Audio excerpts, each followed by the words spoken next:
Why would a groom vanish seconds before the vows? On a day the bride had dreamed of her entire life. Snowflakes settling on white folding chairs lined along a crisp, icy aisle. Madison Reeves clutching her bouquet, fingers trembling, breath forming small clouds in the cold.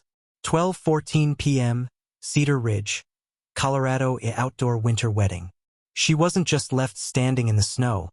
She was left with a secret that would shatter everything she believed about love and trust. Madison's gown swept across the snow-covered aisle as she stepped forward, every crunch beneath her heels echoing in the silent winter air. Caleb's spot beneath the frost-covered arch was empty. Only a single pair of his gloves lay abandoned on the wooden bench. Pastor Jonathan Wells whispered, "He was here 6 minutes ago," and an icy panic rippled through the gathering. Ava Morales, her best friend, ran toward the edge of the snowy clearing, shouting Caleb's name, but only the whispering wind responded. Harper Lane, the coordinator, scanned her clipboard with hands quivering, muttering, "He checked in at 11:57. Never checked out. 11:57 a.m. Last confirmed sighting." Detective Ryan Calloway arrived, eyes narrowing at the snow-packed footprints leading toward the treeline, then stopping abruptly as if the earth itself swallowed Caleb. But one detail didn't add up. Nolan Price, Caleb's distant cousin, kept rubbing his palms against his coat, avoiding all eyes. When he finally whispered, "Caleb wasn't supposed to show up today," the entire snowy aisle froze in disbelief. Who was Nolan hinting at? Why had Caleb vanished at the very moment Madison needed him most? And what awaited him beyond the frost-laden treeline? Madison's breath caught in the icy air as Harper stepped forward, holding something half-buried in the snow behind the ceremony chairs. Caleb's wedding ring. But it wasn't alone. A faint smear of blood tainted the metal. Madison's hands shook as she stepped into the cold, biting air, the snow crunching beneath her boots. Her eyes locked onto the footprints, too small, too delicate to belong to an adult. They stretched across the snow-laden yard and stopped abruptly at the edge of the road, as if Caleb had been lifted off the earth itself. She called his name again, voice cracking over the whistling wind. Then her gaze shifted to the woods. Branches were snapped sharply, deeper among the trees, the snow scuffed unevenly, as though someone had barreled through carrying him, leaving no trace of their own passage. Every instinct screamed danger. Madison took a cautious step forward, heart hammering. How could anyone move through the snow like that, unseen, leaving only whispers of their presence behind? The wedding arch stood stark against the swirling snow, white chairs half-buried, guests shivering and murmuring. Madison clutched her bouquet so tightly the stems snapped under her fingers. A hush pressed down on the crowd, broken only by the soft scrape of snow under boots and the whispering wind. Some guests muttered about traffic. Others tried to joke, saying Caleb would never miss this moment. But Madison felt it, the silence that pressed against her chest, her heartbeat loud in the frozen air. Something was terribly wrong. Pastor Jonathan Wells stepped closer, voice steady but thin with unease. "We've tried calling him. His phone isn't reachable." Harper Lane, Madison's closest friend, touched her arm. "Maybe he got stuck in the snow. Let's give it a few more minutes." Madison nodded, eyes locked on the empty space beneath the arch, where Caleb should have been. That gap in the snow felt colder than the winter air around them. Then a figure appeared at the edge of the clearing, crunching through the fresh snow. All heads turned. Madison's breath hitched. It wasn't Caleb. It was Sheriff Lorne, face tight, eyes dark with something no one wanted to name. He moved toward her slowly, deliberately, as if approaching someone who already sensed the horror waiting beneath the snow. When he stopped in front of her, Madison's fingers slackened, and a single snow-dusted rose slipped from her bouquet, landing silently on the icy ground. "Madison," the sheriff said, voice low, almost breaking. "We need to talk." The air shifted. Laughter, whispers, and winter cheer vanished. Every guest sensed it. The joy had fractured. Something terrible had already begun to unfold. That night, Madison lay awake, the wind rattling the bare branches outside her window. Every groan of the old cedar cabin made her flinch. Then her phone vibrated on the bedside table, an unknown number flashing. She answered, voice trembling. A whisper, sharp and tense, cut through the static. Don't go outside. Not tonight. They're watching. The line went dead before she could respond. Panic surged, and she bolted to the window. The snow glittered in the moonlight, untouched and serene. Yet her eyes caught something impossible. A trail of tiny footprints, too small to be any adult, stretched from her yard toward the edge of the tree line. One mitten lay on the snow, shifting slightly, though the wind was still. It wasn't the wind.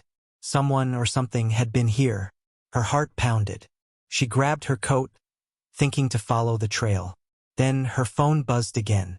Another whisper. Madison, you can't save him alone. A distant car engine roared through the snowy clearing. She realized, with icy dread, that someone had been watching her every move, and now they knew she had seen. The snow was no longer just snow. It was a message, a warning, evidence. And Madison understood with bone-deep certainty. This night had only just begun. By dawn, Madison's teeth chattered as she followed the trail into the dense woods. The tiny footprints ended at a frozen creek, then reappeared on the far bank, urging her forward. Her boots sank into the crusted snow with every step, each crunch echoing through the silent forest. Ahead, she saw it. A weathered cabin half buried in frost, its timbers groaning under the weight of ice. Smoke curled from the crooked chimney, yet when she knocked, no reply came. The door gave way under her push, creaking open like a warning. The first thing that hit her was the smell. Damp pine, rusted metal, and something that made her stomach twist, fear. Toys were scattered across the frost-covered floor. A tiny, frozen blanket lay crumpled in a corner. On the wall, scrawled in jagged red letters. He doesn't belong to you anymore. Her chest tightened. The words weren't just a threat. They were proof someone had been here, watching, waiting, controlling. A faint creak upstairs made her heart stop. Someone or something was still in the cabin. Then, from the shadows, a small, desperate whimper. Madison froze. Her son was here, but so was whoever had taken him. Outside, the forest no longer felt like a refuge. It felt like a trap, icy and inescapable. Madison's hands trembled as she stepped deeper into the frost-lined cabin, every footfall crunching in the stillness.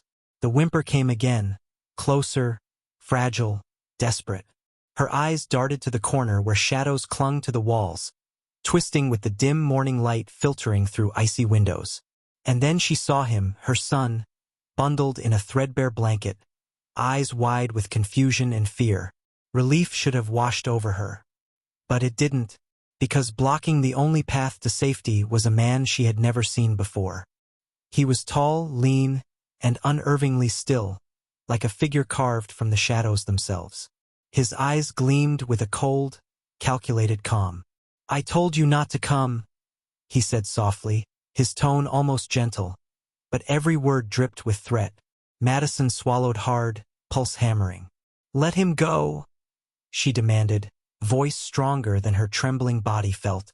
The man tilted his head, studying her like a predator weighing a choice. "He's safe for now," he said, "but you should have stayed out in the snow." Her mind raced.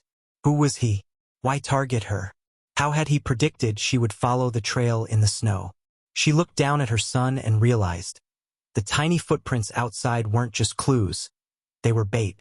Every step had been orchestrated, every snowflake a part of the trap. And in that instant, Madison understood the terrifying truth. Freeing her son from the cabin wouldn't end the danger. It had only just begun. Madison's heart pounded as the man shifted, still blocking the cabin door.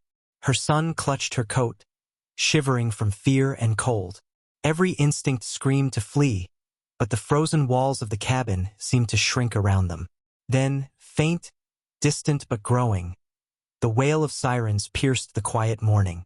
The man's head snapped toward the sound.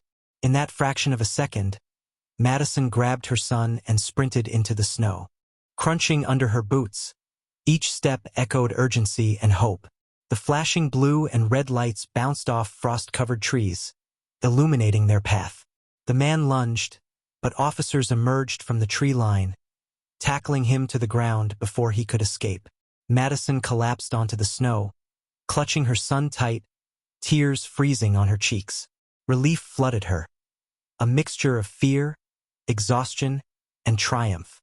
The boy was safe. The shadow that had stalked them was finally in custody. In the following days, the investigation unraveled his sinister web of threats, surveillance, and manipulation. Madison's courage, intuition, and refusal to remain silent had revealed the truth. Justice had finally arrived in the cold, silent woods.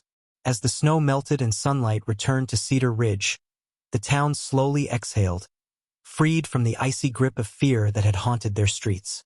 For more chilling, emotionally charged true crime stories that expose hidden darkness and honor the victims, subscribe to the Veil of Secret. Every truth has a shadow, and every shadow deserves justice.